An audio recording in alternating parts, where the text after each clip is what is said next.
Welcome back everyone to the second week of the Building Green 2020 or BG2020 Digital Conference.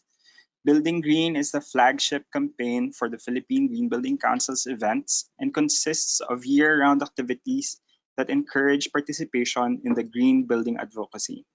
I am Mario Suelto from the PHILGBC National Secretariat and I will be your today's facilitator. So before we continue, please be reminded of the following event guidelines. This webinar will be recorded by the PhilGBC National Secretariat for documentation purposes. We encourage active participation during the event. You may ask your questions using the question box in the GoToWebinar panel, and questions that you will be raising will be addressed during the discussion period. Upon request, an electronic certificate of attendance will be issued by the PhilGBC National Secretariat to your registered email address. So please request a copy through events@philgbc.org.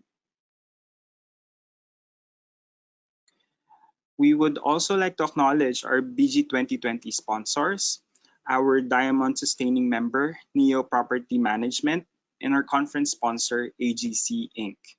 Thank you for your sustained support.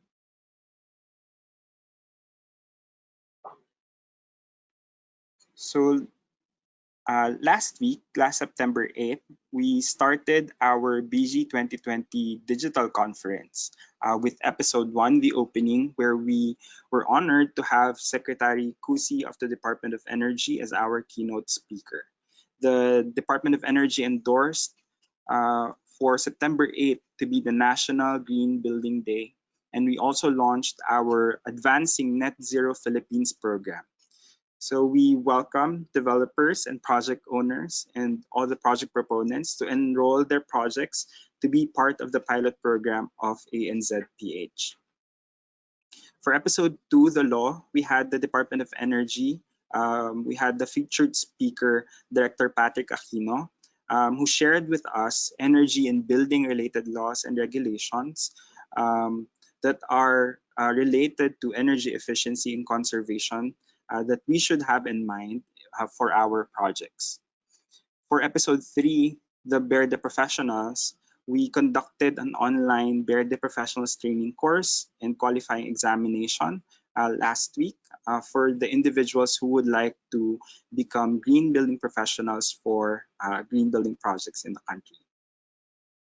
So for today, we are on episode 4, the Building Professionals for BG 2020. This episode will feature thought and practice leaders who are at the forefront in sustainability practice. They will be sharing with us their design strategies and solutions, as well as energy and finance management solutions in delivering green building projects. So today, our speakers will share with us their strategies and solutions in developing green building projects. Our speakers in this episode include Mr. Alexander Ablaza, Mr. Jaime Joson Jr., Ms. Carla Cruz, Ms. Katie Velasco, and Mr. Felino Palafox Jr. So let me introduce our presenters. Mr. Alexander Ablaza is the CEO of Climergy Incorporated. Over half of his 36-year professional career has been dedicated to growing energy efficiency and other clean energy investments in over 12 Asian markets. He has played a key role in the development of the clean energy industry in Asia by identifying and doing due diligence for more than $3 billion in direct investment in shaping policy, regulation, and funding initiatives. He previously served as the Regional Sustainability and Climate Finance Specialist for Asia at the International Finance Corporation of the World Bank Group, and as the Asian Development Bank's bank-wide energy efficiency expert and coordinator of the ADB's Clean Energy Program and its predecessor, the Energy Efficiency Initiative. He founded and chairs the Asia-Pacific ESCO Industry Alliance and the Philippine Energy Efficiency Alliance. He holds a master's in business economics and a bachelor's degree in civil engineering. Our next speaker is Mr. Jaime Joson Jr., who is the operations head for Environet Incorporated. He is a registered civil engineer and FPA certified pesticide applicator. He has 4 years experience in pest management and 11 years experience in the wood industry. Our next presenter is Ms. Carla Victoria Cruz, who is the Director of the Environmental Sustainability Group of Arcadis Philippines Incorporated. She has been with the company since July 2007. She is an experienced consultant with a genuine passion for sustainable design and a proven track record of outstanding service to diverse clients. And among her core skills include BERDE and LEED certification management, sustainable design, and project management. As a director, she is involved in the development of business plans, procedures, and other practice documents. She directs and supports the certification process for all Arcadis green building projects. Our next speaker is Ms. Katie Velasco. She is the CEO of the VI Group of Companies and a young thought leader on sustainability in real estate and development. Under the group, KMV Asia is a specialist on pocket developments in the metro. She specializes in creating thoughtful, strategic, and expert solutions for a multitude of urban industries, including construction, architecture, and design, creating a diverse, learned assessment on real estate. Our last speaker for today is Mr. Felino Palafox Jr. He is a fellow and country leader for the CTBUH and a principal architect and urban planner for Palafox Associates and Palafox Architecture Group Inc. As an architect and urban planner, he has 48 years of experience in architecture and 46 years in planning. He was educated in Christ the King Seminary, University of Santo Tomas, University of the Philippines, and Harvard University. He has lectured in more than 20 countries and has traveled to and observed more than 1,000 cities in 79 countries and territories. He founded and leads and manages Palafox Associates and Palafox Architecture Group Incorporated, which have already completed more than 1,600 projects in 40 countries. Among his many awards, Forbes Asia magazine cited him as one of the 48 heroes of philanthropy in Asia. The GCI Senate recognized him as one of the 3 top outstanding Filipinos, and recognized by the Professional Regulatory Commission as the 2019 Most Outstanding Professional of the Year in the field of environmental planning. He led Palafox Associates to be the first Filipino architectural firm cited in the world's top 500 architectural firms of the World Architecture magazine. In 2006, Palafox held the distinction of being the only Southeast Asian firm in the top 100. So our 5 presenters, again, as I mentioned, will be sharing with us their strategies and solutions in developing green building projects and their experience and insight as building professionals in our industry. So let me now move on to our first presenter, Mr. Alex Ablaza of Climergy Inc. Alex, let me pass now the audio to you and the presentation. Thank you so much, Mario. It's an honor for me to join the Philippine Green Building Council once again. This morning, I'll be wearing the for-profit hat, and I also wear other non-profit hats, as Mario has rightly introduced. Today, I come to you with the company called Climergy, which is formed to fill the gap, the financing and capital gap in implementing energy efficiency between now and let's say 2040, where the government through the Department of Energy has set a target for energy efficiency and conservation as a new asset class. And everyone in this meeting knows that energy efficiency is part and parcel of the green building program, and that we have to reduce energy intensity. We have to reduce the way that buildings consume and utilize energy on a per unit of floor area or per function of a facility. So as we wait for the presentation, thank you. So as I mentioned earlier, Climergy is coined from the term climate smart energy. It's our way of branding an innovative way of investing in energy efficiency outside the balance sheet of the end user. In my experience across 12 Asian markets, I see that especially for the existing building stock, it's the existing building stock has greater difficulty in mobilizing equity and debt capital.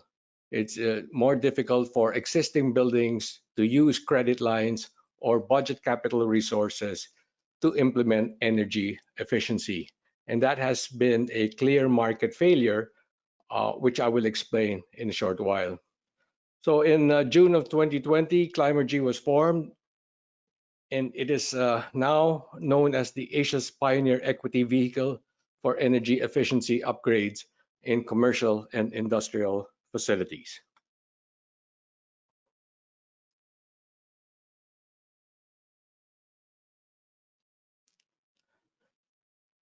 The Department of Energy has set a energy efficiency and conservation roadmap target of reducing the energy utilization by at least 10,000 kilotons of oil equivalent per year, or reducing energy intensity, which is the amount of tons of oil equivalent per unit GDP, by 3% by the timeline of 2040.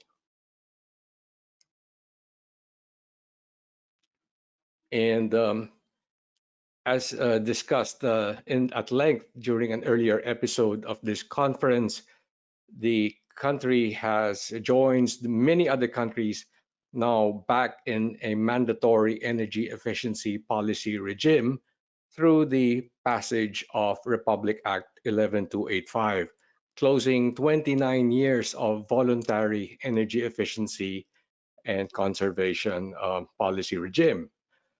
With this, you have been briefed on what the new roles of government would be, what new certifications will be in place, what energy performance, including building energy performance standards, will be set in place, what the obligations of designated establishments, and this would be those consuming at least 500,000 kilowatt hours and above uh, annually in power and non-power energy, what incentives, fiscal and non-fiscal, and what concessional finance are available, and what the other features of the law. We see, I think that's most relevant to the property sector would be the fiscal incentives that would be granted through the Board of Investments and the Department of Energy, and to be aware of the long list of obligations of all facilities, all building owners, all factories and industrial plants consuming at least 500,000 kilowatt hours. And I would half jokingly say that a typical fast food outlet standalone restaurant would already hit a typical 500,000 kilowatt hour per year. Other establishments consuming 100,000 kilowatt hours to 500,000 kilowatt hours have reportorial obligations under the law. The nonprofit Philippine Energy Efficiency Alliance estimates through its economic modeling that the country will need to mobilize $243 billion or 12 trillion pesos in investments in the next 20 years to shave off final energy demand of 182 million tons of oil equivalent. So this represents somewhere in between 10 to 15% of the absolute consumption across sectors: industrial, transport, residential, commercial, agricultural, forestry, and fisheries. And two-thirds of these investments will need to flow through non-business as usual capital mobilization, finance, and innovative finance vehicles, especially off-balance sheet investments in energy efficiency equipment assets. The different market players see the energy efficiency opportunities differently, understanding that there are constraints in the system and that the market has continued to fail to mobilize capital. Energy service companies, or ESCOs, see that there's a unique low risk opportunity with attractive returns, but its access to finance is severely limited. Banks and other equity investors see energy efficiency as a new asset class and therefore high risk, delivering modest returns and needs substantial transaction costs to prepare energy efficiency projects. End users, building owners, property developers see energy efficiency is good, but it's a low priority, non core business activity. The climate investors, the green climate funds, the bilateral and multilateral climate funds, the multilateral funds, yes, the urgency is clear. We want to flow money to energy efficiency, but the typical size of energy efficiency projects are below $5 million when they can push tranches in multiples of $100 million. So why Climergy? We believe that Climergy would be addressing the market failure for energy efficiency portfolio finance. Working across 12 Asian markets, China, India, most of Southeast Asia, I see that up to 98% of energy service companies or ESCOs do not have suitable access to bank lending or even equity capital to pursue their long-term pipeline of ESCO finance performance contracts. Second, there's no energy efficiency aggregator in most markets, nor neither are there fund-like or super ESCO equity providers of project capital that exist in these emerging economies. Third, there is no entity, not even in mature markets like Singapore. There's no entity that's removing the upfront barriers or de-risking the upfront development cost, especially the very expensive investment grade energy audits for energy efficiency projects in the Philippines.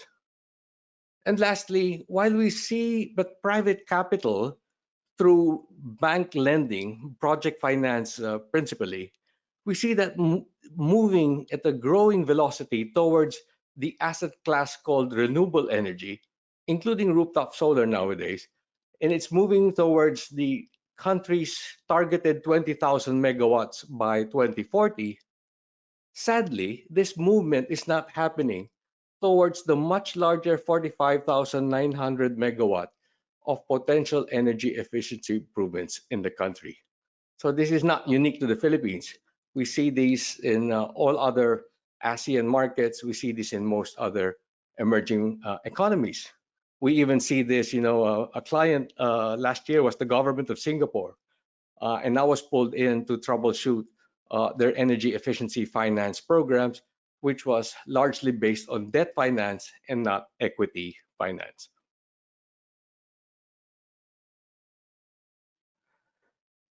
Climergy is here as an off-balance sheet project equity provider intended to accelerate the implementing timelines of energy efficiency projects.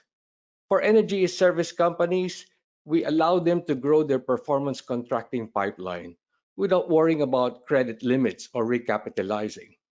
Yes, some ESCOs are credit worthy enough to borrow from the four banks in the Philippines that lend towards energy efficiency.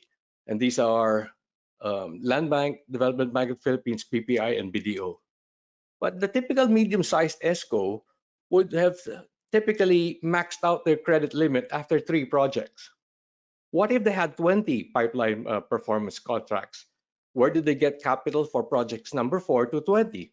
So they have to wait for their 10-year money to return as the contracts reflow their capital back into their treasury.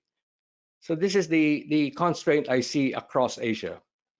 And by taking it outside their balance sheet, you allow the ESCOs to focus on what they do best, and that is to deliver energy savings with their energy management and engineering expertise. For commercial and industrial building owners, they are able to preserve their capital budgets and credit lines for core business priorities. If you're a food manufacturer, that would mean a new process line. If you are for logistics, that would mean new warehouse, land, and building. For commercial buildings, that would mean renovation of certain floors. So they are able to preserve not only their budget capital, but also their credit lines and credit facilities for activities that are much closely associated to delivering short-term profits for their bottom line. And you allow these building owners to implement energy saving projects without delay.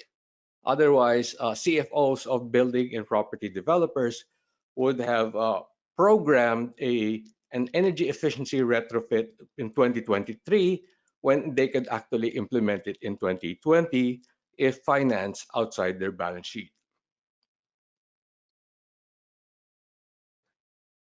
So Climergy provides the additionality of portfolio investments. It's priming the pump of capital flow to a new asset class, not renewable energy, but a new asset class that is plagued with limited access to project finance. So we're the financial bridge between ESCOs and building owners and the large-scale equity and debt providers who can only do finance through project finance and equity investments. We are targeting an initial investment tranche of over 5 billion pesos in energy efficiency ESCO implemented contracts. By 2040, through the life of our contracts alone and not through the remainder of the economic lives of equipment assets, we see close to 3 terawatt hours avoided. We see the equivalent of 52 megawatts of a coal-fired power plant by aggregating all these projects. Close to 2 gigatons of CO2 reduced by 2040. And I think that's most important and most relevant to our post-COVID-19 economic recovery. By investing 5 billion pesos in a portfolio of energy efficiency retrofit, we're able to generate 2,000 to 3,800 jobs in the short term.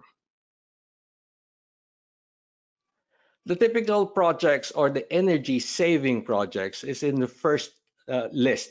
There are two lists at the bottom of the slide. The energy efficiency upgrades, I think that's most popular in the Philippines for commercial buildings and industrial plants, would be HVAC and chilled water plant retrofits. But the upgrades would also include high efficiency motors, variable speed drives, pumps, compressed air systems, process efficiency improvements, LED relamping, building management systems, automation, digitalization, smart metering controls, fuel switches. And if there would be such cases, building insulation and other short payback building envelope improvements on a retrofit basis. Now, the second list, this would be the larger ticket items. And I think relevant to green building developments would be, let's say, district cooling, clustering buildings in a community and using just one chilled water plant, supplying the refrigerant across a good number of buildings. District heating applies to industrial estates, waste heat recovery for heat-intensive industrial operations. A sample project. One high-rise office building wants to upgrade 1,500 tons of refrigeration of its existing chilled water plant in its basement. And what we see here, we see over $2 million in CapEx, totally financed by Climergy. This is a proposed project. Outside the balance sheet of the ESCO, which supplies the chilled water plant equipment and services, and also outside the balance sheet of the building owner. In return, through a period of 10 years, 85% of their combined energy and maintenance savings, amounting to something like 3 million pesos, VAT inclusive, will be paid to Climergy. And behind Climergy, there would be the ESCO performance contract that would be granting us the performance guarantee based on energy savings. Climergy has, I'm very lucky to have a team board. We have former CEO of FINMA Energy and former Secretary of Energy, Francisco Viray. We have now Steel Asia Vice Chairman, Adrian Cristobal, who used to serve as Managing Head of Board of Investments and as former Secretary of Trade and Industry. Demosthenes Donato and Luzonia M. have been with me as providing legal expertise to other energy efficiency investments in the last 2 decades. And I am joined in the investment advisory team by a CFA and a GARP certified energy risk professional who has been in the energy sector, in very seasoned financial modeler and analyst, Mikel Yado.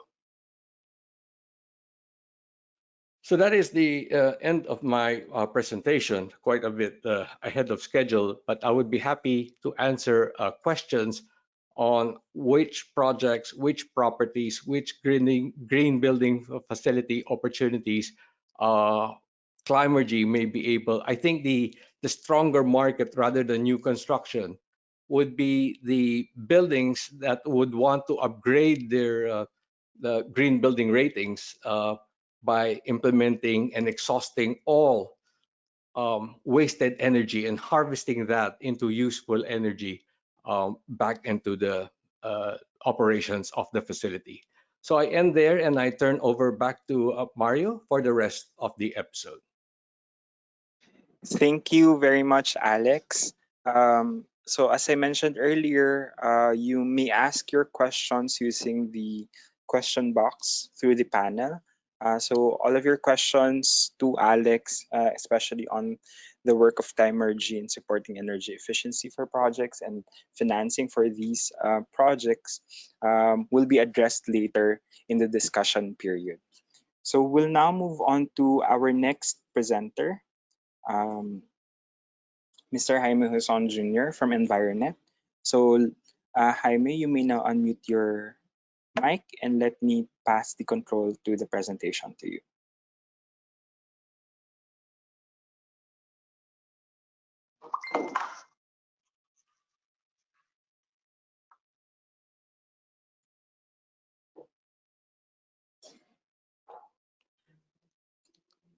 Good morning, Philippine Green Building Council family.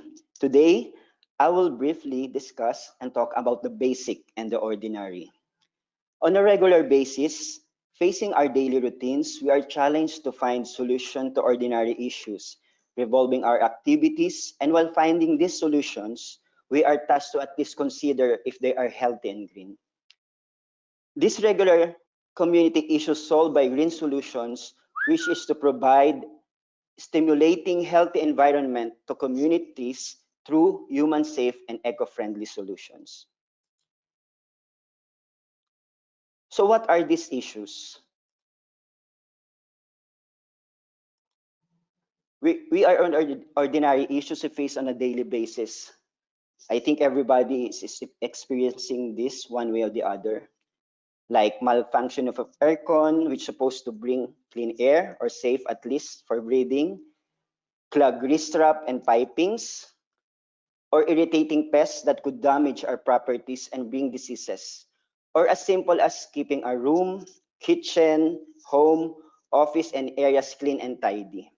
And now the current situation of pandemic on how safe we are at home, office, and in public places. These are some components of a simple, healthy, and green environment, requiring best operation practices from facilities and project management in our own areas. And again, we ask ourselves, could finding solutions to these challenges and issues be healthy and green? Let's go back to the core on the basis what is green, what is a green building project or a bird certified.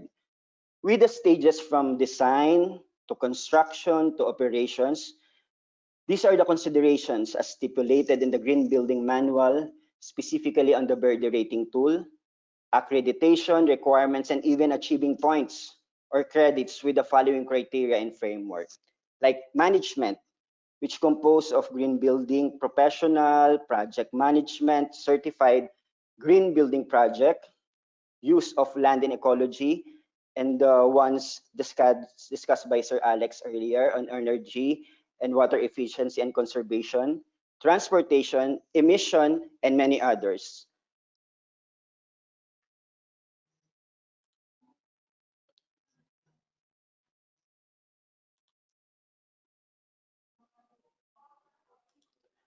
As we look on the presented daily issues, we are challenged with providing solutions.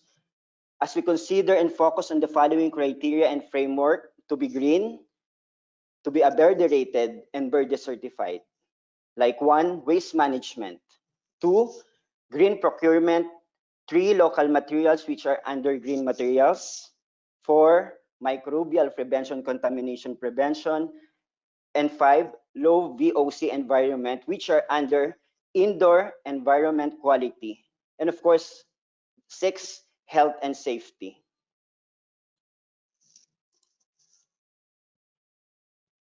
These are the services and practices that will address the issues presented earlier. From the design and construction stage, specifying green labeled termiticide for the soil and treatment, and using reticulation system or baiting system for prevention, and for maintenance against structural pests like termites that technically damages the property and the building. In the operations, best practices to facility and project management, maintaining a regular, periodic monitoring and maintenance, even cleaning of air conditioning units, piping lines, cleaning of grease trap, and a program structured to the integrated pest management that protects the building and operations worry-free from urban pests, and now disinfecting and deep cleaning our areas following strict health protocols all the time.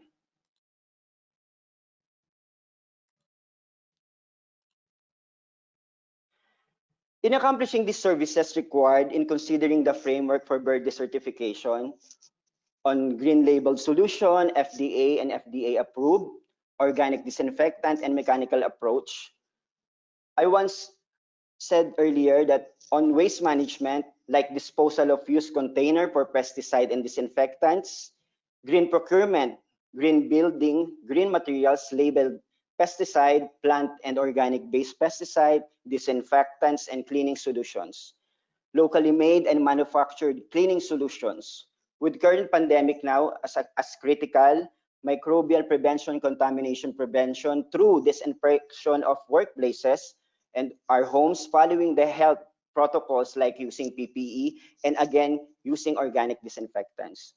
With low VOC environment, the pesticide and materials, non-toxic materials, or other means like mechanical approach on pest control and disinfection.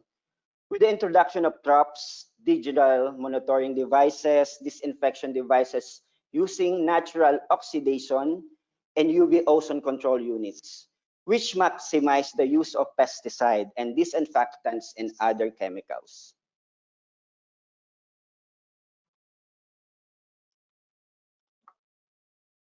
As we look to the service provider to help us to solve and achieve the healthy community and healthy environment we want to, they must be backed up with the credentials and affiliations, local and international, following the best practices and using materials duly approved and certified by governing bodies such as Food and Drug Administration, Fertilizer and Pesticide Authority, Environmental Protection Agency, Department of Health, Center for Diseases and Control, which also needs a backup for documents such as safety data sheet and certificate of product registration.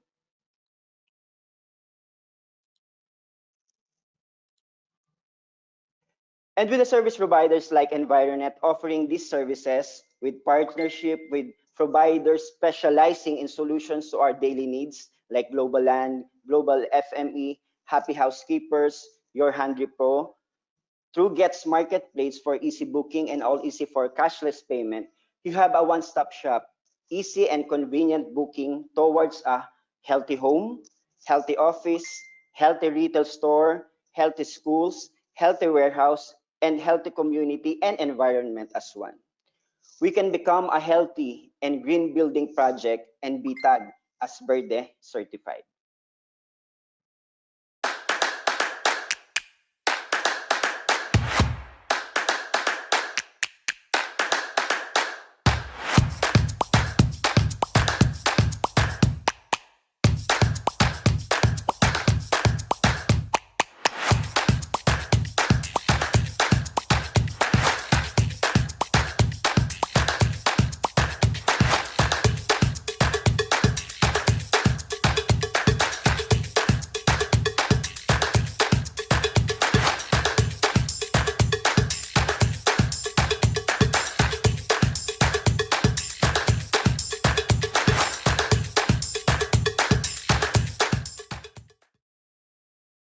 Thank you, and we are looking forward to be a partner for a healthy and green community. Thank you, Sir Mario. Thank you very much, Jaime. So again, please type in your questions through the question box to Jaime and to Environet so we can address them later in the discussion period. So we'll now move on to our next presenter. This is Carla Cruz from Arcadis Philippines Inc. For her presentation. So Carla, let me set up your presentation and pass you the access to the controls. Thank you, Mario. Thank you for inviting me here today. Good morning to everyone who are listening in. So allow me to start with this slide. This timeline shows the formation of various green building councils and the development of building rating systems across the globe. As a response to the call to reduce carbon emissions in buildings, some of the major global events that spur this movement are the Rio Earth Summit in 1992 and more recently, as shown here, the 2015 Paris Agreement. All these environmental policies, regulations, and initiatives are rooted in the principle that our human activities are polluting the environment. We must therefore create sustainable solutions to bring down our emissions. The UNDP cannot stress enough that this should be treated with urgency. In the construction industry prior to the green building movement, nothing had drastically changed over 3 decades. Without these metrics as tools, or had we continued designing our dwelling and working places as they were, just to meet code requirements, we would not have seen any lasting impact coming from these insightful studies and actions. Green building metrics such as BERDE were formed to have a holistic approach in sustainable building design and construction. In Arcadis, Philippines, in the environment space, more than 90% of our work are around green building certification. With the continuous growth of sustainable construction industry, we hope to curb emissions from buildings and make a significant contribution to the UN 2030 goal. In the Philippines, there are more than 300 registered activities and buildings equivalent to 45 million square feet of sustainable spaces. Today, allow me to talk about our ongoing BERDE projects. But before that, a little side story. As Filipinos, weather disasters are nothing new to us. Possibly, like me, you had experience carrying your child or your pet on your back through waist-deep flood. Hence, compared to other people who have not been through such situations, we should be more aware that we are living dangerously. The UN data does not lie. A temperature rise of more than 2 degrees will be catastrophic. If anyone here has remained indifferent, it's time to ask why. Our world leaders have been discussing climate change for more than 3 decades. Ironically, something we have long aspired, a drastic drop in carbon emissions, was realized in just 5 months during the various government lockdowns. Sadly, we know that restarting the economies would mean another spike in carbon emissions. With this, I hope by now your respective companies had already aligned your goals with the UN target to reach zero carbon by 2050. And as professionals, it is clear how you can contribute toward this aspiration. So a little bit of context, I would like to share here the structure of most building standards. I would be referencing BERDE throughout this presentation, but the concepts here also apply to other standards. If BERDE is the bigger umbrella, bigger roof, under it you will find categories such as land ecology, energy, and so on. Then under each category, you can find green building strategies that are either mandatory or optional. And to be honest, it is quite easy to be lost in the green building jargon, especially when there are a multitude of options within the rating system.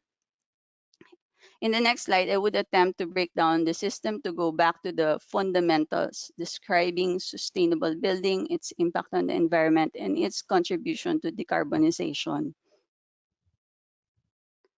So let's start with the most basic question.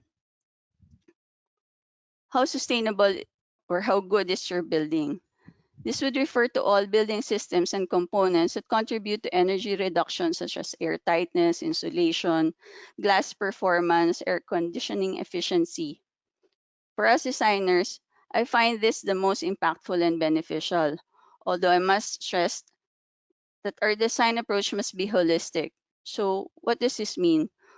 So wouldn't it be futile to design a net positive house, a structure that gives back energy to the grid and that has all the green blinks in it, but located in the middle of nothing where it will take the building users to burn large amounts of fossil fuel to get there? Therefore, the next question, where is your building located? Is it walkable from the most essential needs, from your most essential needs? Sustainable development discourages urban sprawl, containing development in already established cities and districts is preferred. Thirdly, material conservation and reuse through a circular economy is a basic building concept. Your construction and operation must be able to answer, what does your building replace or reuse? Lastly, green building green technologies with high cost premium are widespread. It is tempting to overdo it in projects that would like to hype their greenness. This is what consultants call green bling. However, we wish to emphasize that BERDA and other metrics are not restricting. There are other several options aside from costly devices and systems, such as automatic sensors or full BMS. While these are impressive, it is worthwhile to assess if there are other technologies and methods that meet the same objective, which is to conserve energy. With these four questions, we can simplify and answer what makes a building green or sustainable. Hence, put this group of buildings on top of the tier among the various structures around us. So without further delay, the three passion projects that we want to feature today are Gateway Center Super Block, a mixed-use development in Mandaue City. Within the same area, an Arthaland project is also located, the Cebu Exchange Building. And then lastly, MMDA Building, which will be the agency's headquarters to be built in Artigas. So in the interest of time, I will only detail Gatewalk Central's most salient features, then share a few slides about the two mentioned office buildings. So for the remaining slides, I indicated across each feature the corresponding icon for those four questions. That is, if a feature is related to the question, how sustainable is your building, then you will see the house with a leaf icon, such as here. So since most building-related carbon emissions come from energy use, the first and easiest step in addressing emission is reducing consumption through energy-efficient design.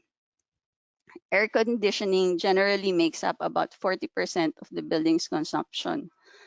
Second most common path to energy efficiency is selecting lighting fixtures with high luminous efficacy. Another approach is to monitor consumption by installing submeters in energy-consuming building systems. An Arcadis study revealed that total annual savings in electricity from our 50 completed projects is equivalent to powering 5,000 homes. So imagine what if we can replicate such efficient design throughout the country. So in more recent BERDE projects, building performance analysis tools such as energy modeling simulation were employed to forecast overall energy consumption based on factors such as window wall ratio, orientation. Let me go back a little.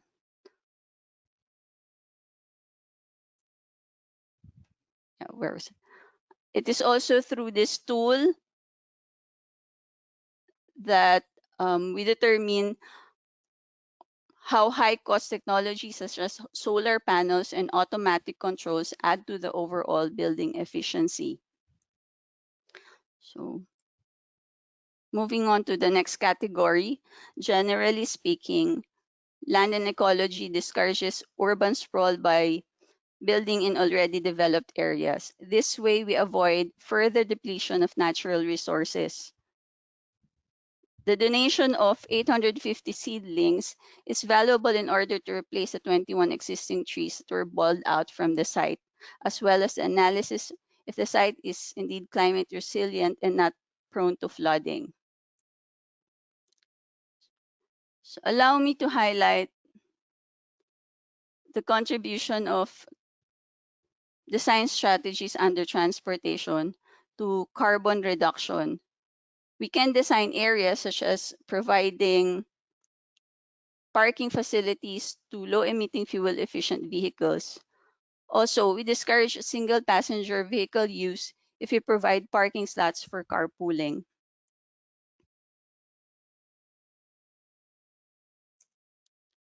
So we heard earlier that energy efficiency in sustainable buildings is futile if they are built in remote, hard-to-reach areas. All these three buildings are located in pre-developed sites, walkable from basic establishments, and are near dense residential areas.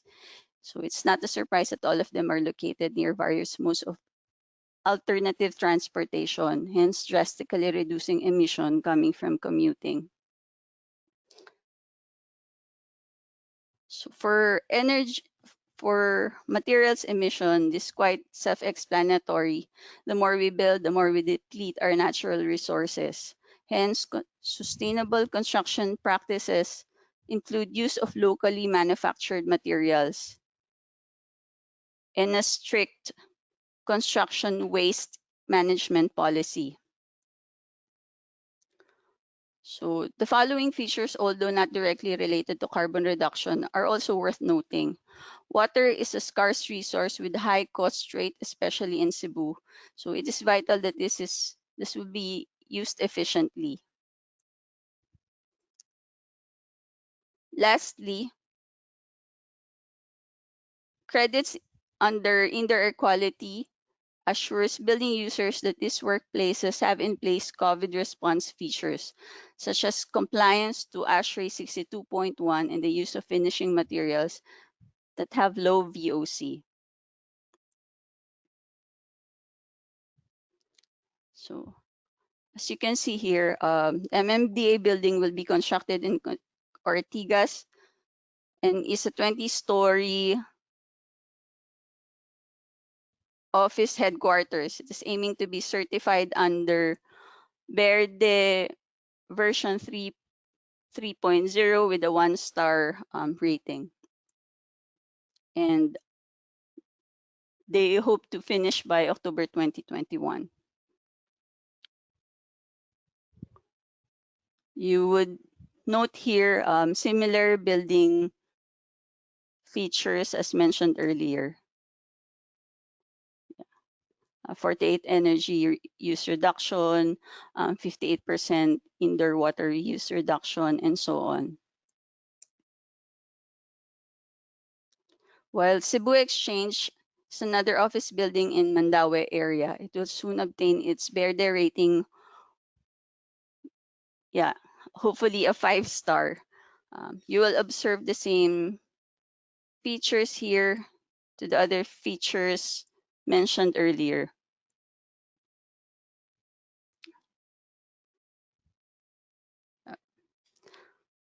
So in summary, while high certification ratings guarantee that our places are designed using holistic, sustainable approach, on the other hand, we must not complicate strategies and processes that we forget essential concepts that effectively contribute to carbon reduction. In the coming years, we hope to create more influence such that we will not stop at this level. Yes, we hope to see more of this type of structures, especially outside the metro. Right now, the concentration of these buildings are in the cities. While in the Philippines, While the Philippines is in a more competitive place compared to a decade ago in terms of sustainability, designers, developers, and users are now more demanding about the projects they deliver and the buildings they occupy. The 2030 Agenda is a lofty ambition supported by the most advanced nations through clear action plans. A carbon neutral world is an intimidating aspiration, to excuse my honesty. Being the being in the practice for more than a decade, I observed that we have the knowledge and the tools now. The gap is in data collection and analysis. Data is an untapped resource and is key in allowing us to measure whether our individual and collective efforts are in applying this knowledge will significantly contribute to this agenda. Whenever a new challenge like this arises, a new shift in thinking is necessary. If you want to make a real difference, it will involve another massive transformation, this time bigger than our buildings. Let's tap into our data and platforms. In Arcadis, sustainability is one of our key pillars. You can rely on us as your partners in this transformation. So this ends my presentation. Thank you all for being here today and taking time to listen to what I had to share. So allow me to give the floor back to Mario. Thank you. Thank you very much, Carla. So we'll now move on to the next presenter.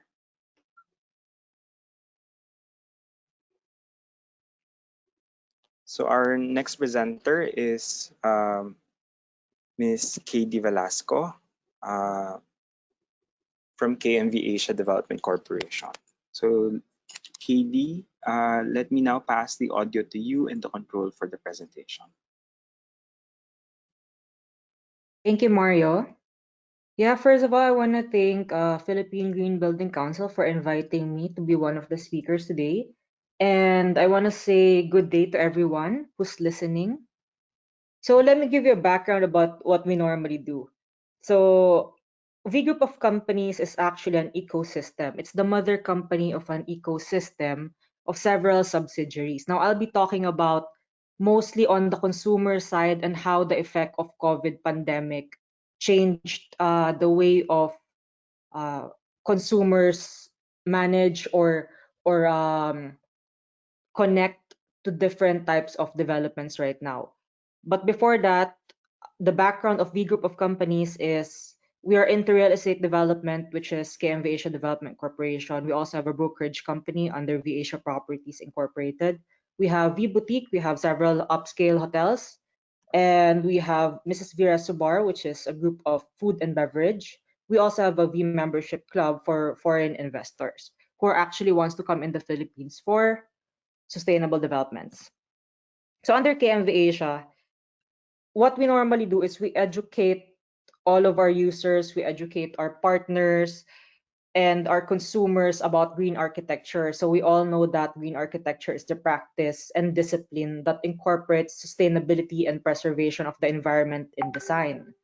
So it promotes, basically, it just says it promotes the environment and human health by using materials and solutions that minimizes harmful effects. So that is the layman term of how we normally present it to our users. And because of the pandemic right now, we made sure that everybody knows about the 7 principles that everybody can incorporate in whatever it is they're doing. Because in our ecosystem of the company, we want to translate sustainable architecture or sustainable developments into sustainable businesses.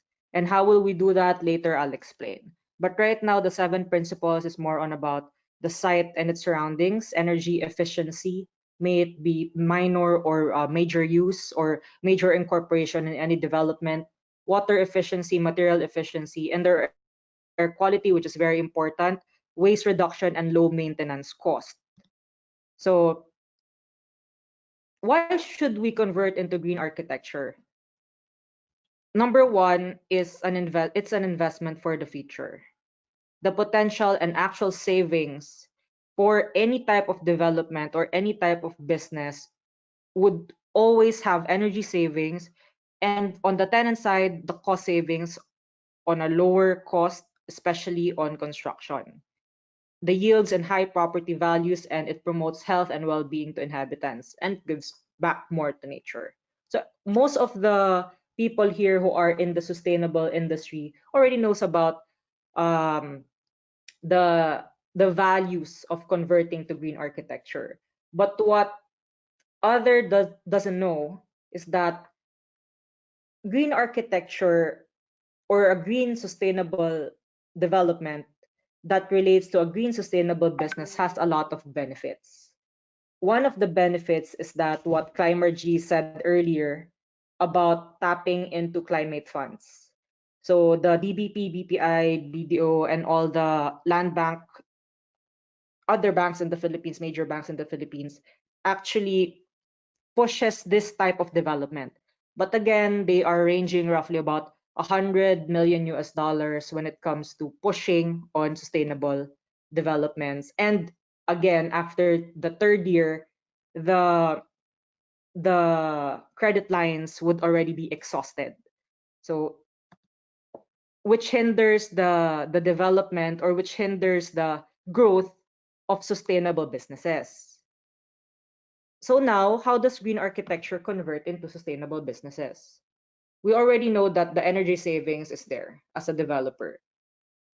But operational cost savings is what we normally tell whoever it is that would be using their, or that would be implementing sustainable features in their businesses.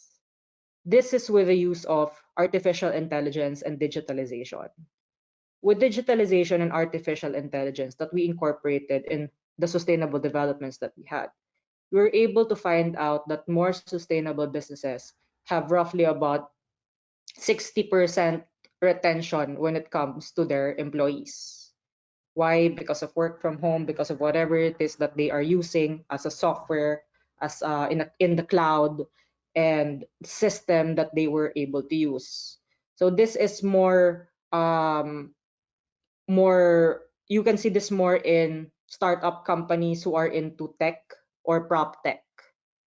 And currently, right now, with HUDCC, because we have just been talking to them about tax incentives and lessening or extending the VAT exemption for property development that is below 3.2 million for the next 2 years. So this entails the attitude towards pocket developments that we are doing right now. I'll skip on that. Everybody knows about benefits of the green architecture already. Okay, so how can SMEs practice sustainability and how? So most of our users are smart startup entrepreneurs and young entrepreneurs, small families who are doing their businesses right now at home. And the SMEs lack fund when it comes to banking or any type of financial institution. So green architecture plays a role by being able to address those gaps on financing and in working from home. How? With township developments that we are doing and with linking them to several opportunities within the middle investment or individual investors, they're able to utilize sustainable businesses and able to implement sustainable businesses if they are using digital platforms, reduction, reuse, recycle of uh, indigenous materials for their developments and in their businesses, incorporating technology, and using environment-friendly materials. So how does it normally happen on the SME side? Through the government's help, tax incentives for sustainable development would have easier process and procedure. We also discuss about the professional license to sell, extension of VAT exemption up to 3.2 million and below, low financing rates of 3% and below. Our company is addressing the 6.5 million housing gap in the Philippines We provide sustainable housing opportunities where users can benefit from wide sources of energy efficient living and environment friendly community. And with the technology incorporation, artificial intelligence, and digitalization, we're able to collaborate with different industry partners, being able to help SMEs and startup companies into sustainable financing before they even reach the banking, or before we sort of like a bridge. But unlike Climargy, which is on a bigger scale, our company helps our users within our own development to tap into several institutions that can help them into sustaining their businesses. That's why, according to our artificial intelligence data, 60% of the SMEs are actually being retained on their employments. Okay, so this is very basic. I'll just move forward. You already know about sustainable features that we're incorporating now.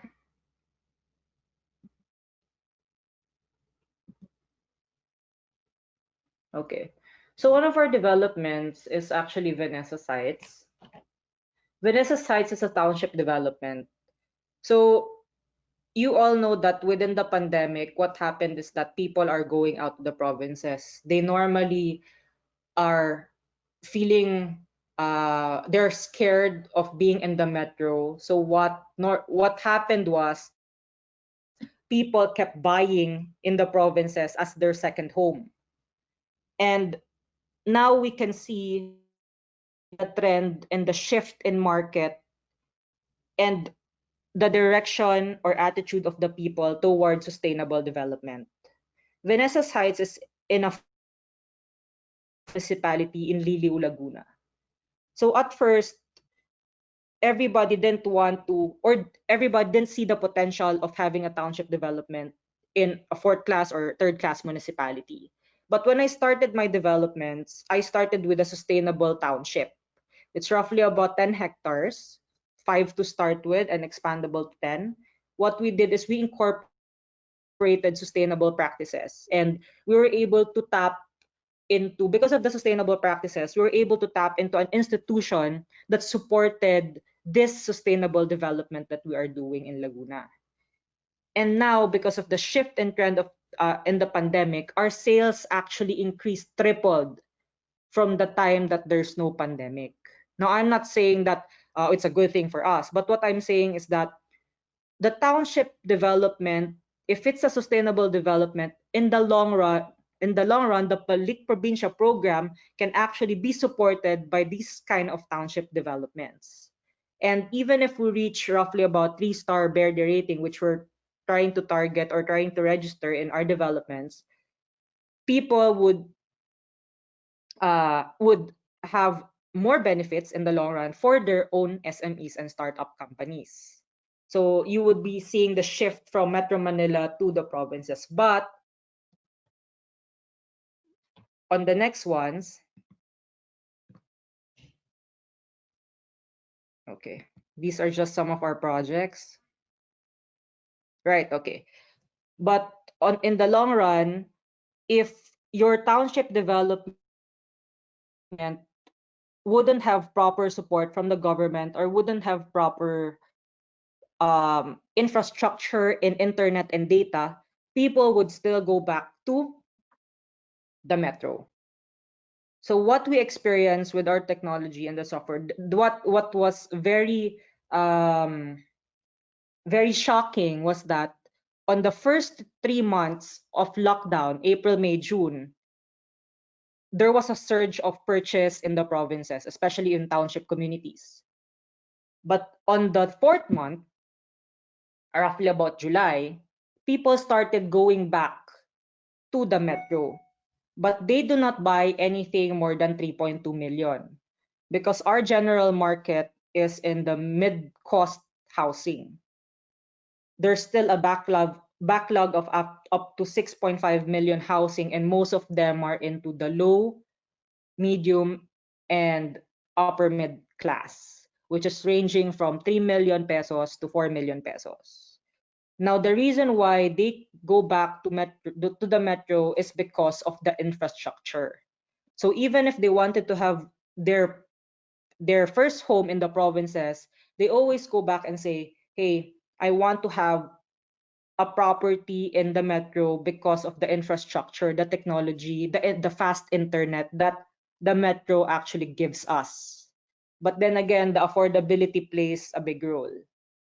So in our pocket developments, that is what we are addressing. We are addressing the gap of giving or providing homes or pocket developments to young entrepreneurs, small families, and middle income earners, which is approximately 1 kilometer and has a public transportation access to the CBDs, making it more sustainable aside from the features that we already have um, in our developments.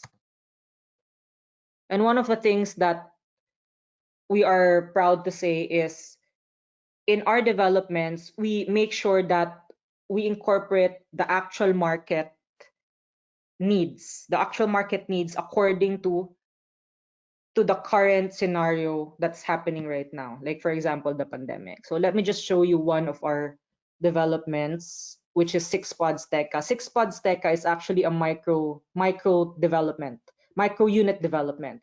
It's roughly about sorry, we're missing the slide here for okay. It's a micropod. So it's not here in this presentation, but feel free to check it out in our Facebook page. According to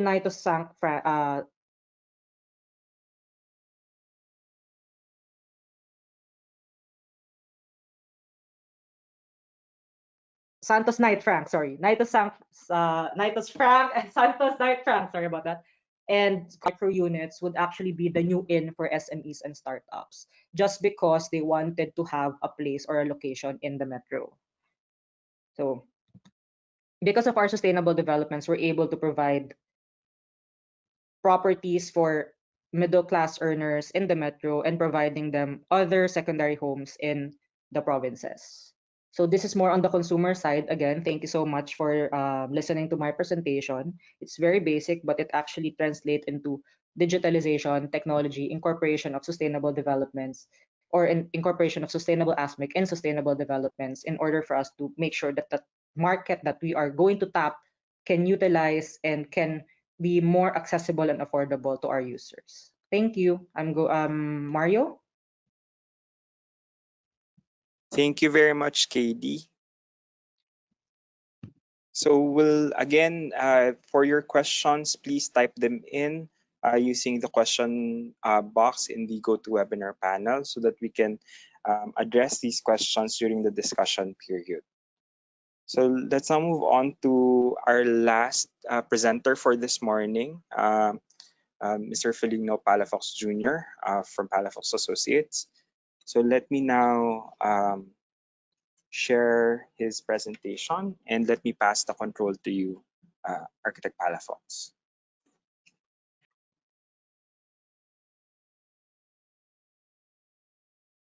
Thank you, Mario, and thank you, PHILGBC, for the opportunity to share. And thank you to the previous speakers, Alex, Jaime, Carla, and KD. He used to be our colleague at Palafox. Yeah. And this is very timely presentation. I'll talk very fast because we have 64 slides and 3D animation. The 3D animation is about 4,000 hectare smart city, Clark, which we just completed, Pampanga, Megalopolis, and Metro Davao. So it's really putting together on the built environment, communities and cities, our advocacies for green and sustainable urbanism and architecture. So reshaping our cities, building spaces, urban planning and architecture. When we're not too busy, we take pictures of the uglification of our cities, and I call them postcards from the future. Instead of complaining, we show them in pictures. So Pasig River used to be glamorized by Jose Rizal, navigable, clean, and front door of development. This is our postcard from the future for Pasig River. On the left, it was one of our projects also is Rockwell in Makati. On the right is Mandaluyong.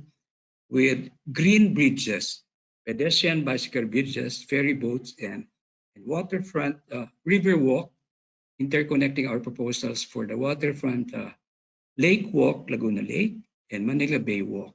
So to connect together our fragmented metropolis. Estero de la Reina in Manila today, and this is our postcard from the future for Estero de la Reina. And then San Juan River today, which is our project also, postcard from the future for San Juan River. And again, San Juan River today, and the future, proposed for the future. And Ermitan Yucay today, and green architecture for the urban poor, with promenades along the creek front. North Harbor housing today, just improve the facade, can be like this, and increase more visual connectivity within neighbors. San Pedro Laguna, the streetscape today, and green scrapes create the future, making cities more walkable, bikeable, green, and better connectivities. Locos Norte is our project today also, tourism master plan, at present today, postcards of the future. So even those tourist destinations make them walkable, environment friendly, and even wheelchair ready. Next slide. And in Boracay, we did the master plan for Boracay, and it's currently being used now for the rehab of Boracay. So including again the waterfront. Next slide. And the Boracay landing today, and just little improvements can be like this. Boracay today. And the waterfront of Boracay can be the future leading to the waterfront, the beachfront. Boracay today, Boracay the future, then Malcapuya. Anyway, we can go faster. So it's really natural materials as previous were, cross ventilation, indigenous materials. Right? And Malcapuya Coron, Palawan also. We did the interiors also. You can see that it's cross ventilated, natural lighting, and indigenous materials as much practicable. Again, we did the interiors also and the design of the furniture. Again, cross ventilated. Pampanga River, which we just finished the Pampanga megalopolis. Waterfronts are front door of developments. And unfortunately, in our country, we treat waterfronts at back of the house. So you encourage walking, make our rivers navigable, and let the buildings face the waterfront. Those with less in wheels should have more inroads. In all our recommendations, even in the 40 countries we've done work, 1/3 should be for people, bicycles and pedestrians, 1/3 for trees and landscaping. It takes at least 10 trees to recover the oxygen out of the carbon monoxide per car, and only 1/3 for vehicles. Next slide.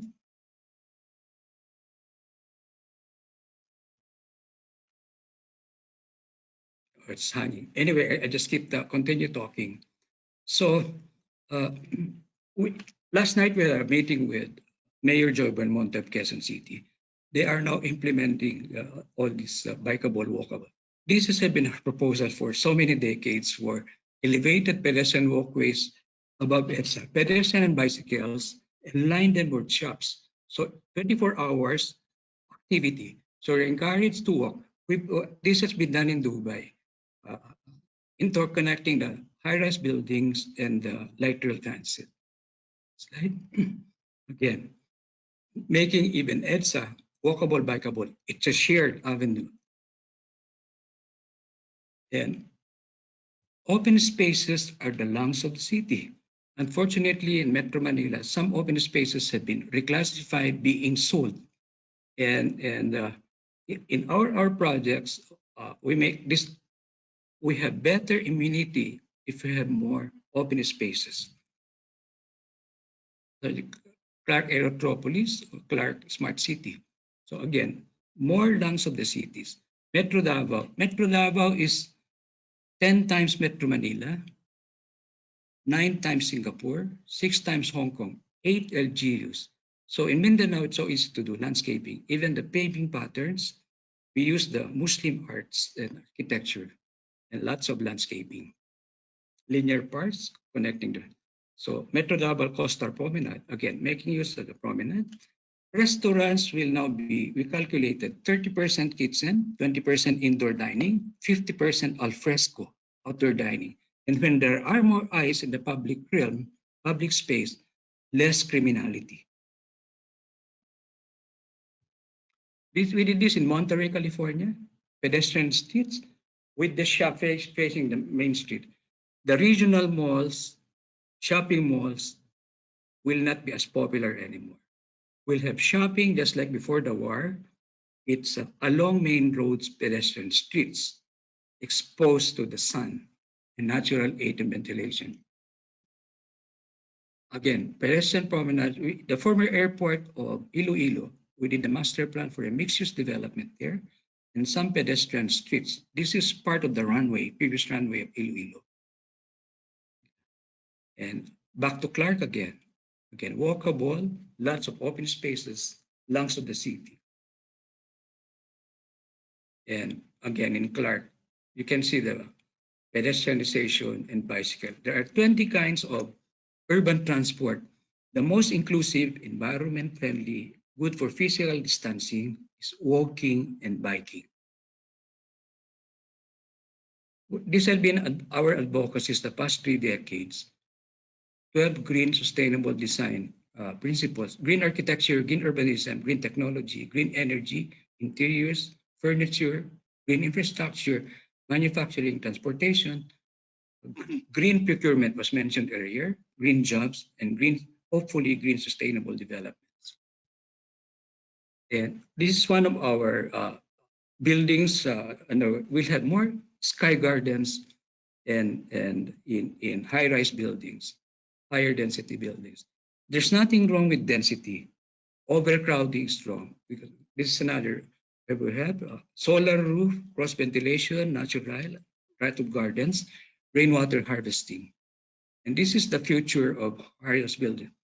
We've been doing buildings we're inspired here by the wind towers of the Middle East before oil was discovered, where you collect the wind from above and pull down the air or breeze to ventilate the rooms below. And during hot seasons, the hot air goes up and cross ventilation. We've done this elsewhere in the world. And in Bam, Iran, we did schools after the big earthquake.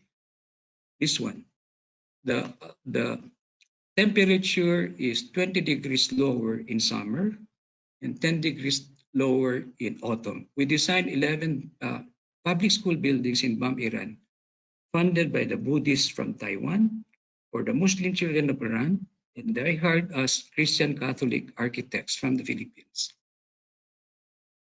And I like this very much. I was quoted. Daniel Burnham, who planned Manila in 1905, Baguio and Chicago in 1909. Make no little plans. They have no magic to stimulate blood. Make big plans.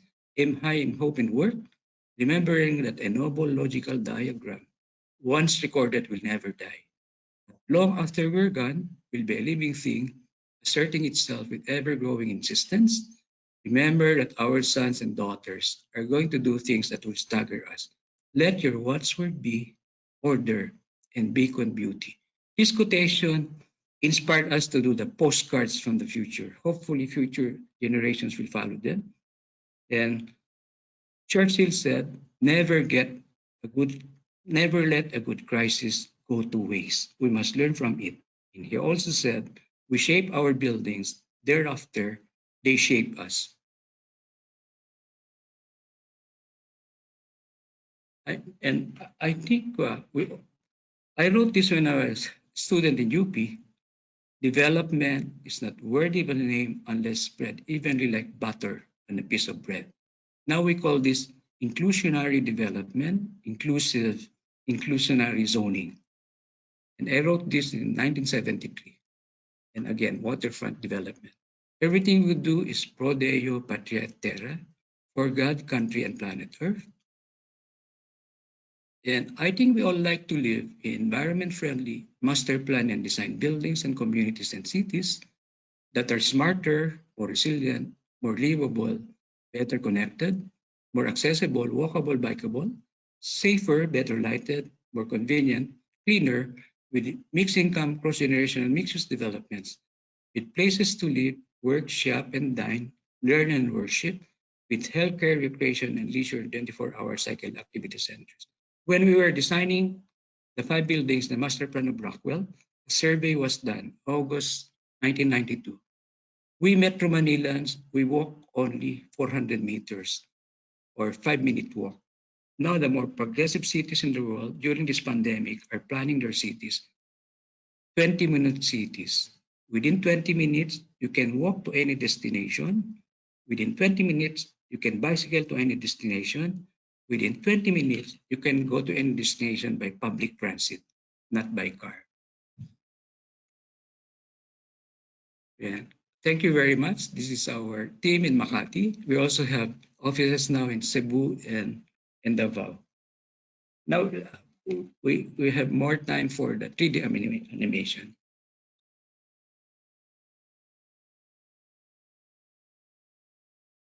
So the triple bottom line, people first, planet Earth, then we can talk about prosperity and profit. We also include culture, history, and heritage, and interfaith spirituality. As mentioned a while ago, Clark is an aerotropolis, airport-driven city.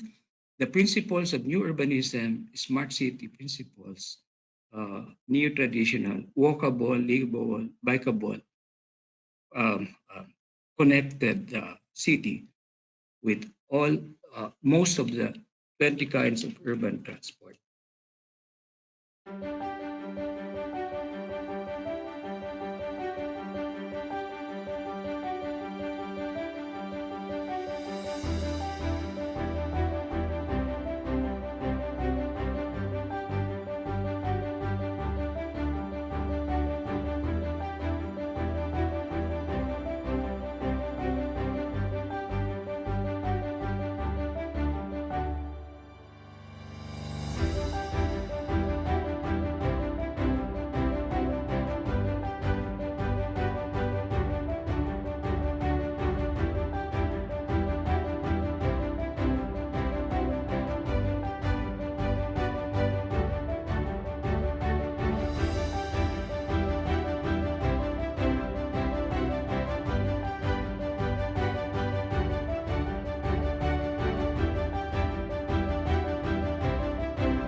Thank you very much for the opportunity to share.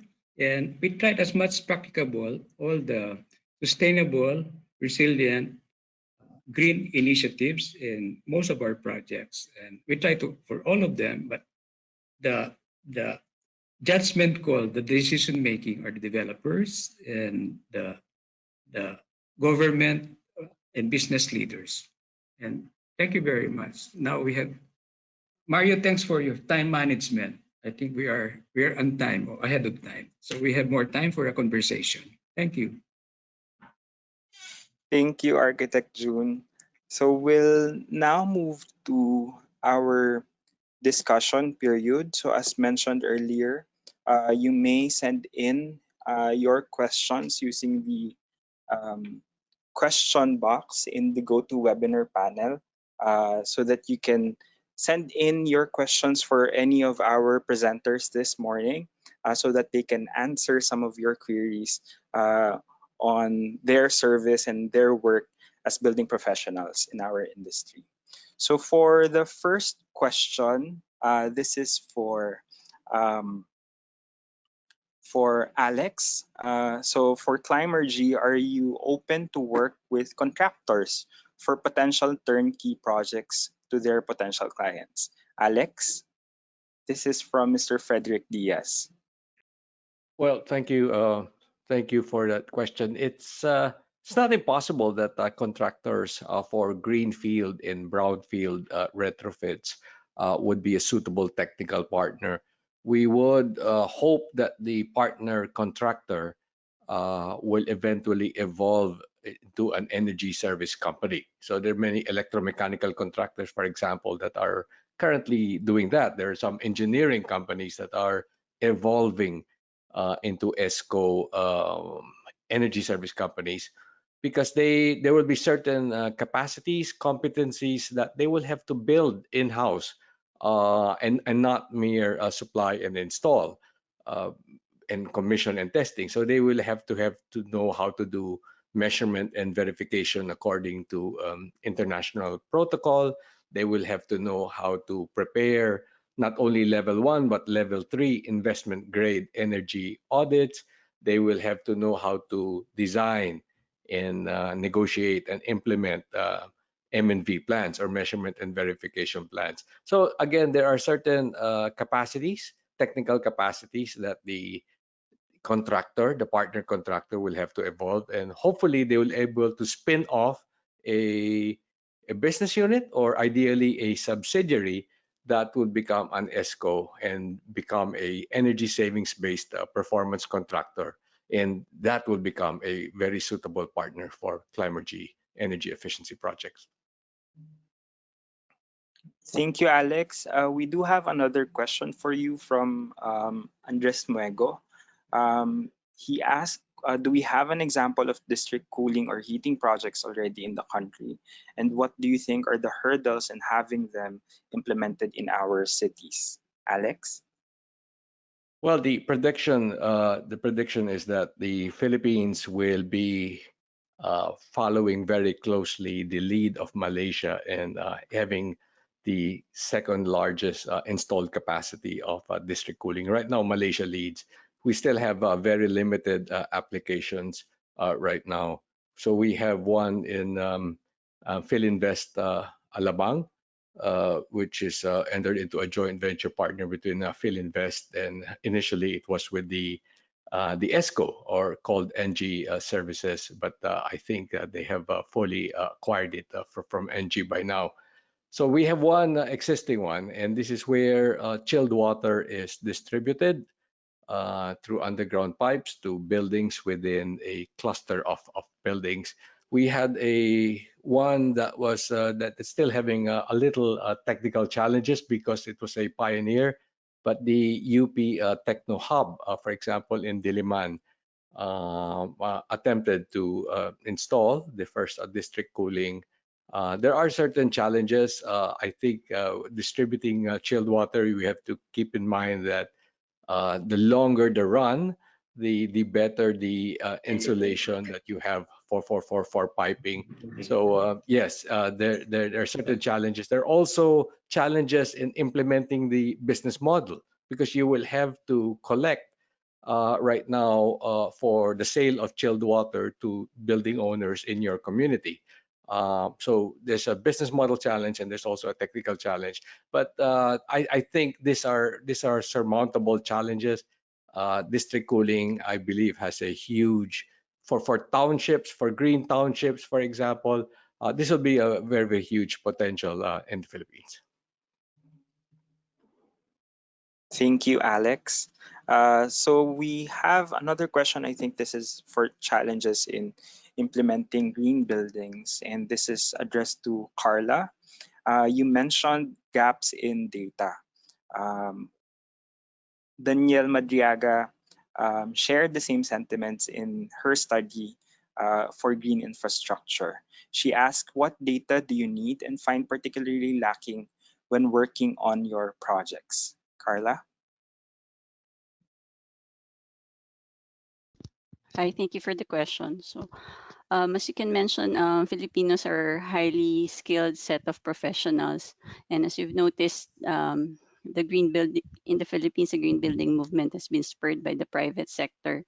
We managed to do this without having a centralized data repository for high performance buildings. So imagine how much more we can do if this is present. So if this is present, the related government agencies can design better policies and incentives for green structures, infrastructures, and communities. So some of the data I'm referring to is the requirement for uh, a limit or the minimum requirements for energy efficiency. I realize there are policies related to this, but how are when it comes to transparencies, how are registered green projects really performing during operations? So that would be interesting to know. Also, during construction, what we observe is that contractors have challenges providing certain information relating to uh, green materials procurement. So those things we have yet to navigate um, smoothly. Thank you, Carla. So for our next question, this is to KD. With office and retail buildings becoming economically unsustainable because of the huge vacancies and low consumer confidence in repopulating them, Nestor Correa asks, what is your respective company plan to address these issues? KD? Thank you for that question, Nestor. Well, first of all, yes, there is a very big gap when it comes to office and resort or hospitality vacancies. Now, the trend of the users would be shifting from an office use to a residential use that is mixed use. It can be SOHO, or small office, home office, especially BPO sectors. One of the experiences we had right now is that um, there is a surge in medium cost housing because the BPOs, the presidents and then the corporations are shifting from office building, vacating them, and then getting a residential building or residential units with work from home arrangement, and as long as they have fast internet connection and data. So you can see the shift here, because um, on the residential side, as long as you support them with the facilities that they need, they would be okay with that. Since residential or SOHO, small office, home office, can be also used as an office space or a co-working space for all their employees. So instead of spending on office buildings, they spend it on residential. So with regards to office vacancies and other hospitality hospitality building occupancies, the shift for offices would go down. This is also based on the research of Colliers and CBRE. It would be going down until 2021. Not until there's a vaccine we don't know what would be happening if there would be a different shift in terms of the lifestyle and arrangement uh, of office users. So I hope that answers the question. Thank you, KD. We do have similar questions from our participants asking for our presenters' experience in um, green buildings compared to conventional buildings, and even the costs for green buildings and the misconception for higher cost compared to traditional buildings.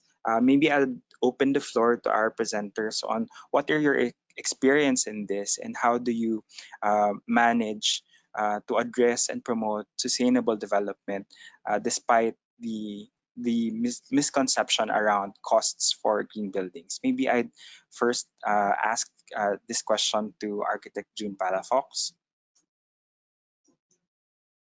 Again, it's the challenges are tax incentives. Like the projects we do in Dubai, tax free, and elsewhere in the world. And we've done work in 40 countries. The most challenging is the Philippines because unlike, unlike uh, like Asian Development Bank, the last building we did is LEED certified. It's tax free because it's ADB. The projects we've done in Clark, tax free also because economic zone. The projects we've done in CHESA and PESA registered, it's also tax free. So the challenges actually is we should maybe write to our policy decision makers. We have so many stupid, no, sorry, not stupid. We have so many obsolete laws that makes us less globally competitive. And we seem to have the habit in our country of not implementing the best practices in the world. In fact, what we're doing now, all these initiatives were started after the OPEC oil crisis of 1973. All these initiatives now. And many of my presentations are not actually uh, groundbreaking initiatives. I've learned this from the American Institute of Architects, where I signed up for the 2030 challenge. By 2030, the buildings we design should have been carbon neutral. American Planning Association, there are so many greens initiative also. The Congress for New Urbanism, the Council for Tall Buildings and Urban Habitat, of which I'm a fellow, US Green Building Council, and of course Verde, and I'm also trusting the Philippine Business for the Environment. So this is a good conversation because we can put together all of these principles and initiatives, but the the gaps, the challenges, I think it starts with the taxes. Like if it's a green building, maybe you are in the green lane for building permits. Maybe if you put a green building, maybe you are allowed more additional floor and so on, like rainwater harvesting, solar roof, and so on. You should incentivize that. And I had a conversation with Richard Daley, mayor of Chicago, and I asked him, "What's your style of governance?" You know what he told me? The government should be the exemplar, not the exempted. So all public buildings in Chicago, they have solar roof, green roof, rainwater harvesting. And maybe one initiative you could write again to our policy decision makers that they should be the first ones. Like when we were doing the Pasig River rehabilitation, Malacanang has no sewage treatment plant. I don't know if they put it already. Most government buildings, they don't have STPs. All of this. And the comment on people are saying density is bad. Density is not bad. It's overcrowding that's bad. Let's say Rockwell. We designed the first 5 buildings, 200 families per hectare. Compared to some gated communities in Makati, 4 families per hectare, which has a higher carbon footprint. The 200 families per hectare, the same high income development, or the gated community with 4 families per hectare who have urban sprawl in the middle of our cities. And, and, and also, if I may share, several hotels and buildings designed by national artists like Loksin and Nakpil have been demolished. What we learn in the Council for Tall Buildings and Urban Habitat is that when you build a building, 5% embodied energy footprint. When you demolish it, another 5%. When build it again, another 5%. So when we did the Army Navy Club, we used the same building, repurposed it to a hotel, now Rizal Park Hotel. Manila Polo Club, we maintained the facade, more of a reuse and a little bit of new developments. And I think we should also tell our policy decision makers maybe penalize the destruction of heritage buildings. And thank you. Thank you, Architect Palafox. Maybe I can ask the same question to Jaime, as particularly in providing your service for green building projects. How are you managing the misconception on higher costs to deliver your service to green building projects? Jaime? Yes, yes.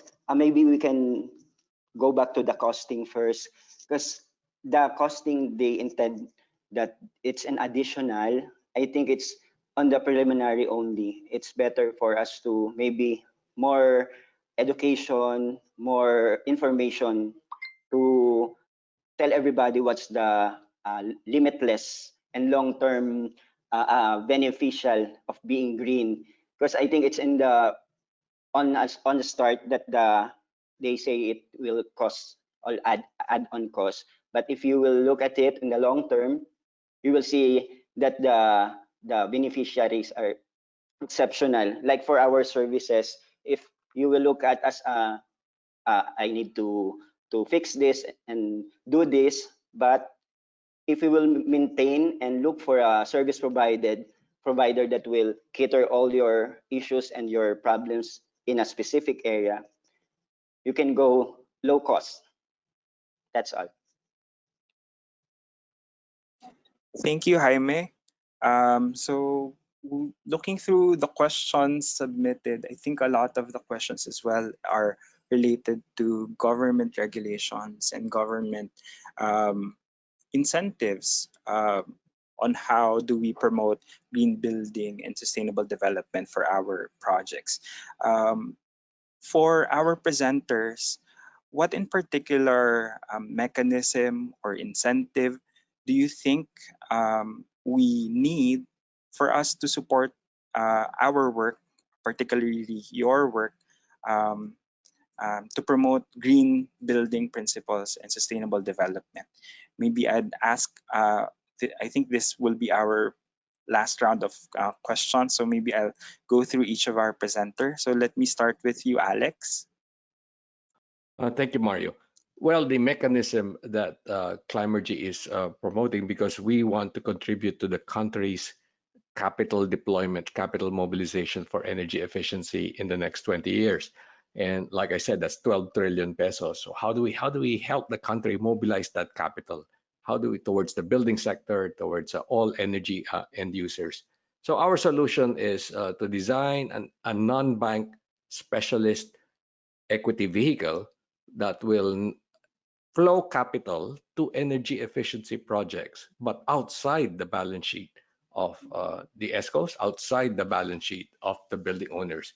And this is our way of enabling projects that to be implemented much sooner than if they were to budget it by themselves because of credit restrictions, credit limits, access to capital, and budgeting priorities within enterprises and building owners. So that is one. And second, on government policy, the good news, and you might have heard about this during the DOE presentations in an earlier episode, during the 29 years of the energy efficiency bill being languishing in Congress, it was civil society and private sector. It was PE2 in particular that pushed for tax-based fiscal incentives because the version of the bill did not have the version of sponsored by government. The executive branch did not have any emphasis or did not have a chapter on fiscal incentives.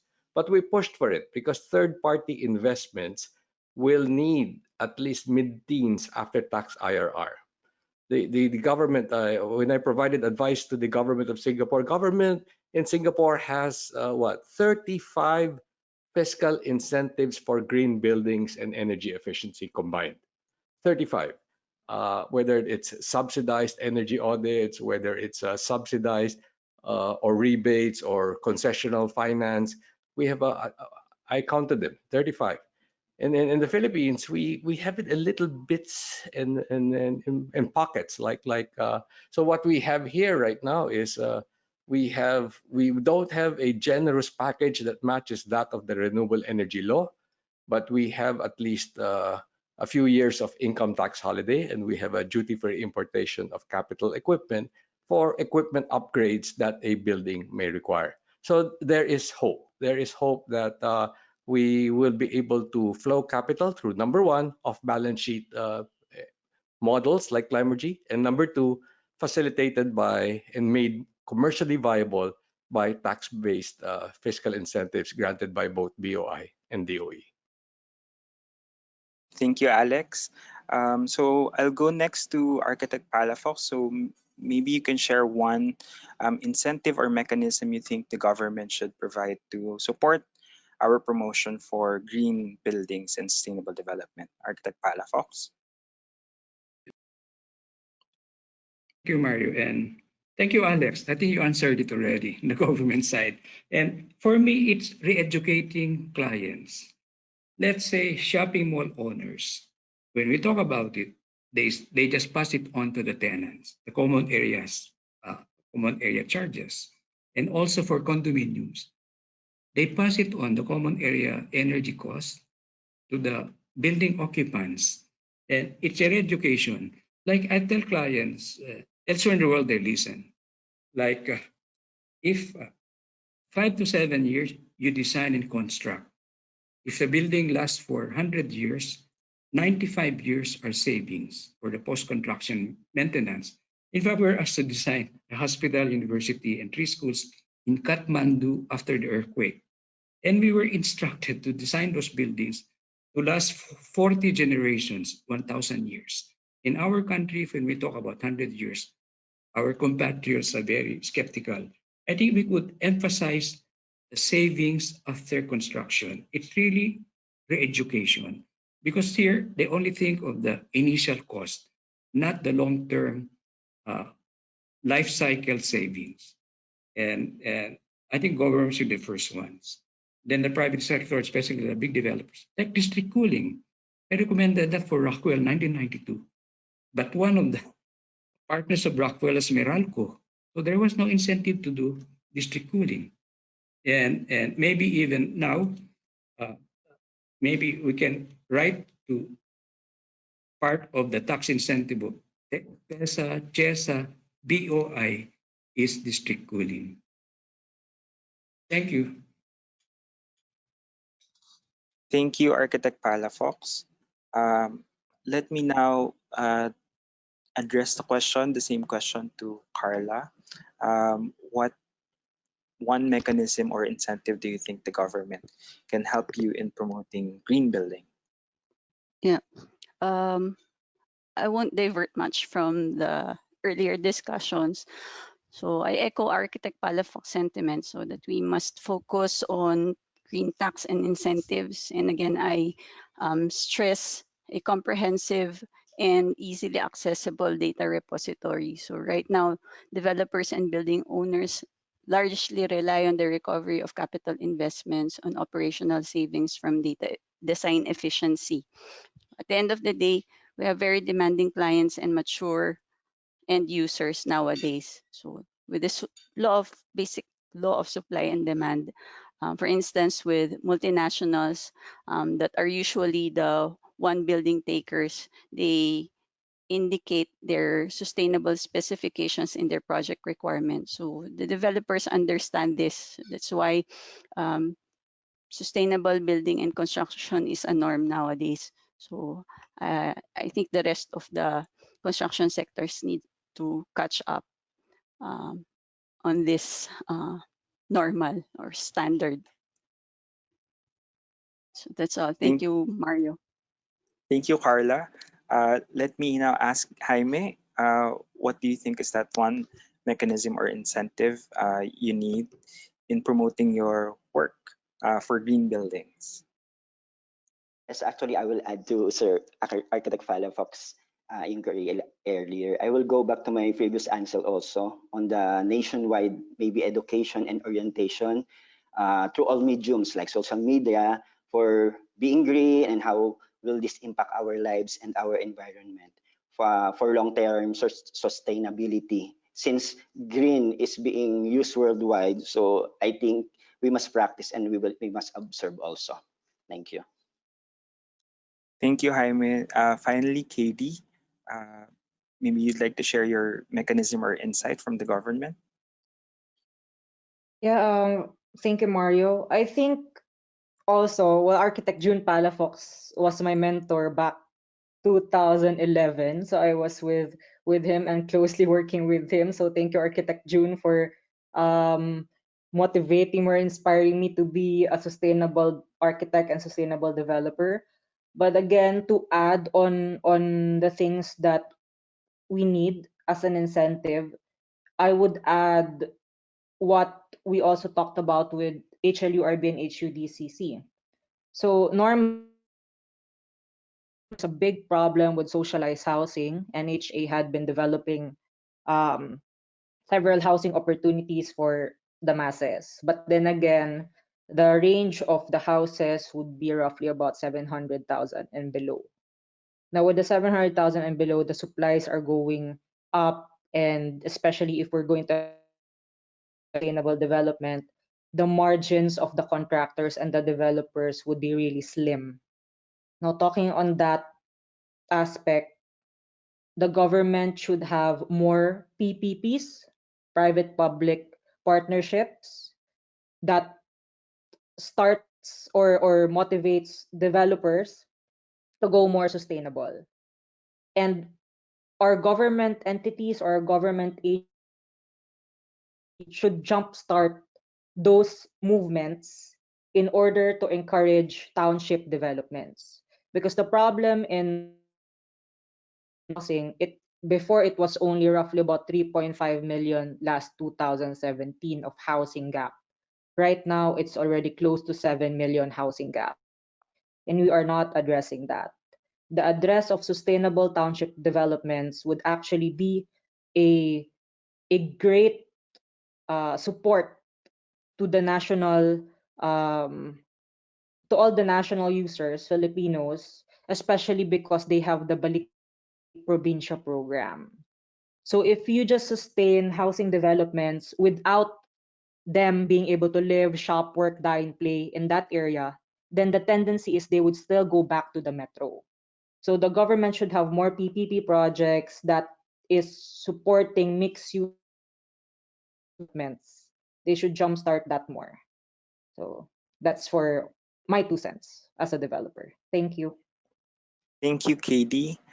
So as I mentioned earlier, unfortunately, we cannot address all of the questions sent by our participants during this discussion period. But please rest assured that we have collected all of your questions and will address them to our presenters and send them the questions as well as your email so that they can directly answer your questions through email. So thank you once again to all of our presenters, Alex Ablaza, Carla Cruz, Felino Palafox Jr., Jaime Joson, and KD Velasco for sharing your insight and your expertise as building professionals on how do we support the promotion of green building and sustainable development.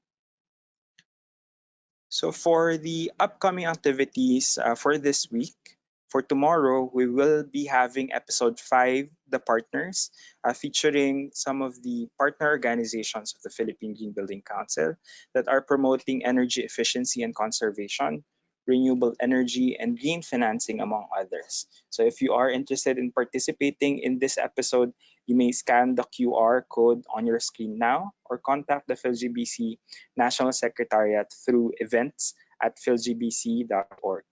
On Thursday, on Wednesday, I mean, we will be having an episode for the assessors, or episode 6, which is an by invitation only activity for individuals who are interested in becoming certified Verde assessors for the Verde Green Building Rating System. The rest of the week, we do have an episode on Thursday for technologies, which will provide us insight on available products and technologies to support green building projects, as well as the official launch of the Green Building Procurement Hub, which is our online platform for green building products, services, and even green spaces for lease. And to round out the week, we will have an episode for the specialists, which will be focusing on best practices and solutions from our contractors and specialty trade contractors in our industry, and how do they support green building projects in our industry. So thank you once again, everyone, for participating in today's episode. We'll see you again online for the upcoming episode and for the rest of the BG 2020 month. So thank you, everyone.